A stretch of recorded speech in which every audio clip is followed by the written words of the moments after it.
Hi everyone, so today I am doing a double baking session, so I'm showing you how to make this lovely, easy chocolate fudge, which you can decorate with whatever it is that you want. You can just have sprinkles, you can add Maltesers, Kinder Bueno, you can add smashed up chocolate eggs if you want to, and it's a really nice gift. So you can pop it into a cellophane bag or into a little box and you can leave it on a neighbour's doorstep, or you can deliver it to a loved one just to say that you're thinking of them this Easter.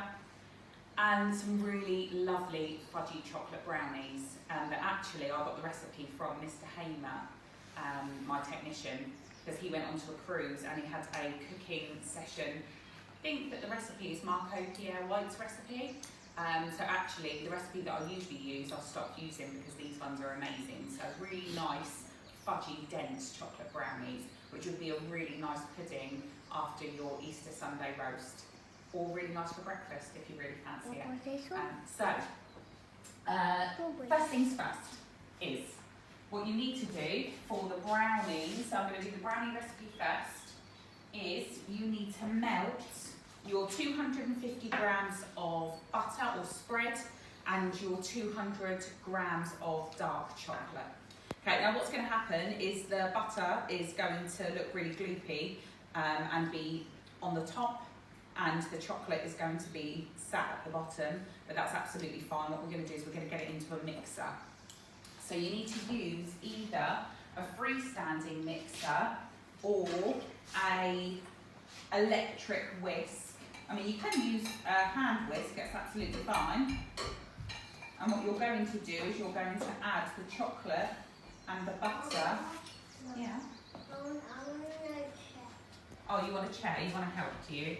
All right, let me get you a chair. Come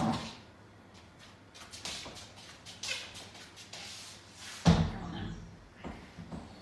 Up you go, you're going to help me.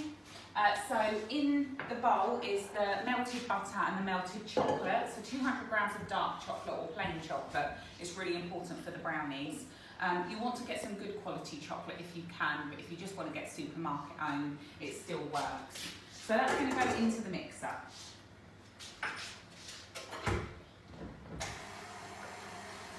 The reason why you need to use a whisk or a mixer or electric whisk is because it stops the mixture from splitting, because the butter and the chocolate is split. You need to get them combined, don't we?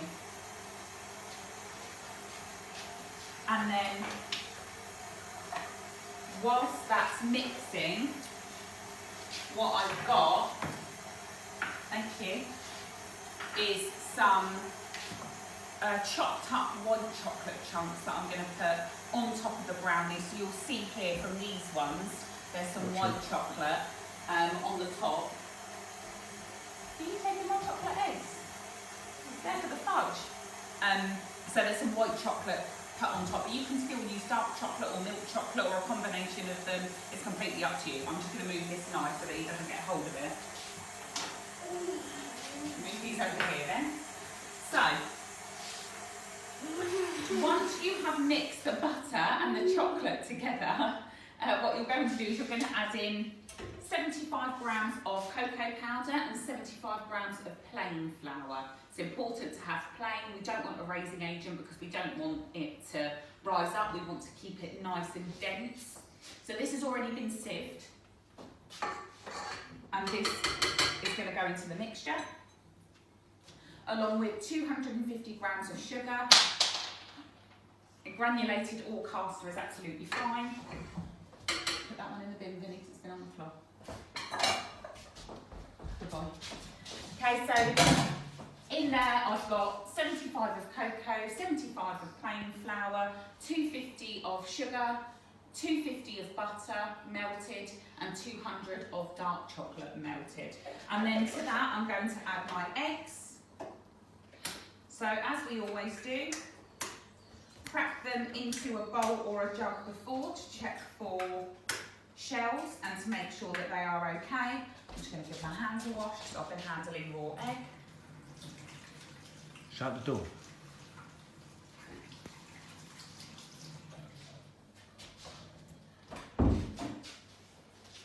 whilst all of this is happening, it's really important to have your oven preheated at 180 degrees for the brownies. Okay, so that's what they're going to cook at. So in go the eggs, or if you're feeling brave and muscly, hand whisking it all. And we're going to mix it together. We need to make sure that it's combined because of the risk of it sticking. You need to save some, Vinnie, for Mummy. Am I checking? This is the only reason why he joins in, because he knows he gets a treat along whilst Mummy is cooking. I think that's enough, don't you? Do you want me to get out your sprinkles? Do you want me to get out your sprinkles? You can play with them. No, you've had enough now, have you? Bye-bye. You're going to go and play. So, what's really important is to line your dish that you've got. This is a Pyrex dish, this is fine to use, or a square tin. The smaller the tin that you have, the longer it's going to take to cook. So that's all combined. This will probably take about 25 minutes on 180.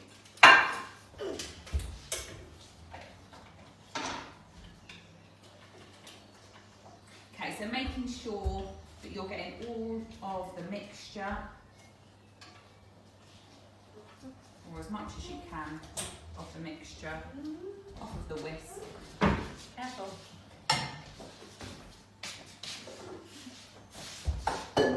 You're then going to add it in to your dish. Mix it in, make sure that you go all the way around the bowl and scrape it. Okay, so you want to make sure that you make the most of all of the brownie mixture. Okay, so that looks absolutely beautiful. And then onto the mixture goes your crushed up or broken up chocolate. So I've decided to go for white chocolate. You can go for milk or dark. Depends on your flavour preference. You can go for After Eights, Terry's chocolate orange if you want to. You can go for hazelnut, so it's got that Ferrero Rocher flavour to it. You can have coconut if you want to, if you like bounties. It's completely up to you. So, I'll just press that lightly into the brownie mixture. And in it goes into the oven at the top, 180 degrees for about 25 minutes. If it's still very wobbly in the middle, then I would put it in for another 5. Okay, so we want it to be dense, but we don't want it to be raw. Okay, so that's really important. And if you have a smaller dish, then it takes a little bit longer because it's higher. There's more depth to it. The heat's got to get into the middle of it. Okay, so once it's cooked and it's cooled down, then you end up with beautiful brownie squares that look like this. So I've cut mine a little bit rustic. Okay, so it looks really nice and fudgy in the middle. Absolutely beautiful. Lovely on its own, really nice with ice cream or custard. So that is the chocolate fudge brownie recipe. So enjoy. Hi, so this is the second session now, so the chocolate fudge, which is really easy and really adaptable. So it depends on the flavours that you like, so you can make it chocolate mint, you can make it Malteser, Bueno, chocolate orange, coconut flavour, hazelnut flavour to give that Ferrero Rocher feel to it. You can put Smarties on top. You can add Easter egg chocolate into it or on top of it. So I've just got some of these, I think they're little Bueno eggs, and then I've got a little chocolate figurine from Vinnie's stash. I'm sure he's not going to mind, he won't notice, he's got plenty of it. And then you're going to make these really delicious squares. So this amount here is about 1/3 of what you make. So there really is a lot. If you manage to have any left over, then you can give it to people as a gift in little cellophane bags with a ribbon. You can do it into even smaller squares if you want to, but it's a really lovely treat to put into a jar and just have it on the side. It's nice with a coffee. You can adapt it. If you are an adult watching this, then you can add a little bit of Baileys to it, maybe a little bit of rum to it if you want to. So it's completely up to you for the flavours that you use. So, to get started, you need a tin of sweetened condensed milk. Okay, so you can get these from any supermarket. I don't think they're in high demand at the moment, so I think you should be okay for condensed milk.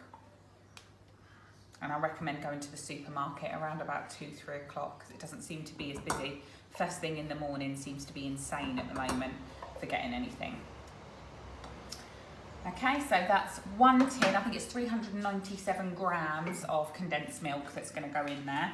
And then what you want is 400 grams of chocolate. So I've done half milk, half dark. And you want to put that into your saucepan. The reason why you need to make sure that half of it is dark is because otherwise it won't set.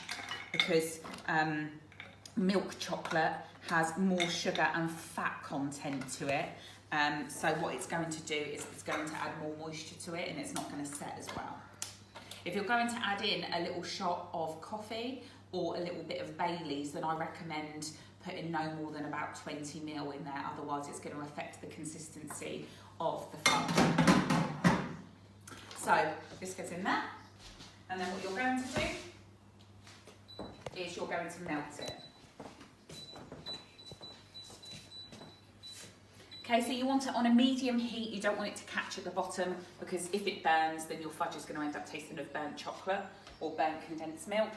And what I've got here is because I've been using my square and rectangular dishes for the brownies, I've got 2 little Pyrex dishes here. This wouldn't be enough, so I've got these 2, and the squares will end up being about that thick. So these are lined, otherwise the fudge will stick to the bottom of the tins. Okay, so what you're going to do is you are going to keep an eye on this and mix it every so often until it is melted. Okay. Okay, so the chocolate and the condensed milk has melted together. Okay, so it's all melted together. That's what you want it to look like. And then what you're going to do, take it off the heat. And then you're going to add in your butter, so 25 grams of butter.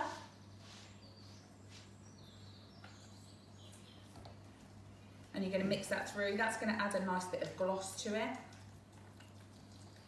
And that extra flavour, because fat equals flavour.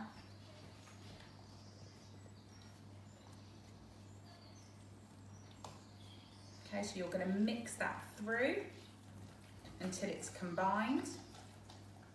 So that's starting to come together, which is really nice. And then you're going to sieve in your icing sugar. Okay, so 25 grams of butter and 100 grams of icing sugar goes in there, and that helps it to set.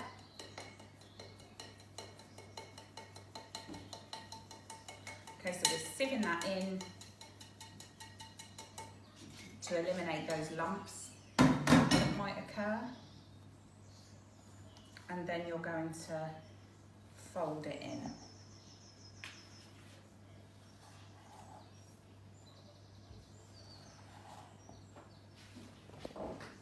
Okay, so what we're doing is we're folding that in until it's combined.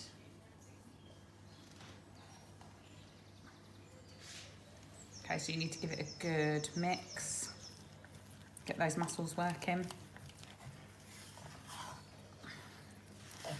And then what you can do at this point is if you want to incorporate some extra ingredients, you can add them in here. So if you want to crush up Maltesers or Crunchy, or have some white chocolate running through it, then you can do. If you're just saving it for the top, that's absolutely fine, or you can do half and half.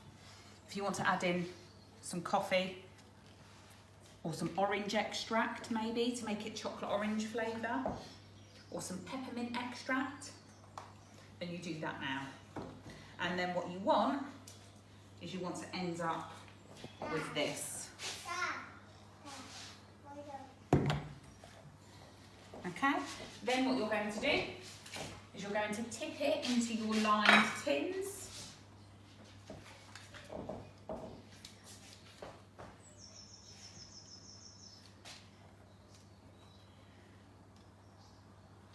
You can split it in half and have it that one of you, if you're doing it together as siblings or as partners, you can have it that one has one flavour, one has another.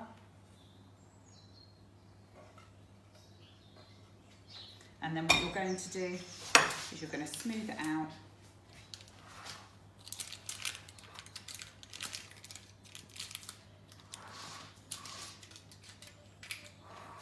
This is also really nice as an icing.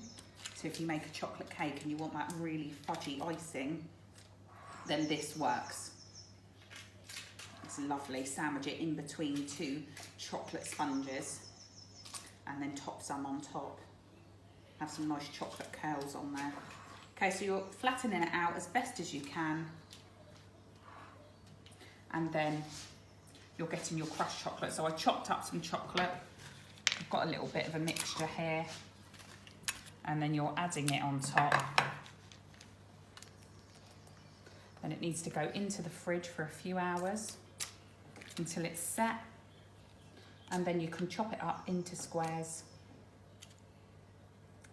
and eat. So enjoy.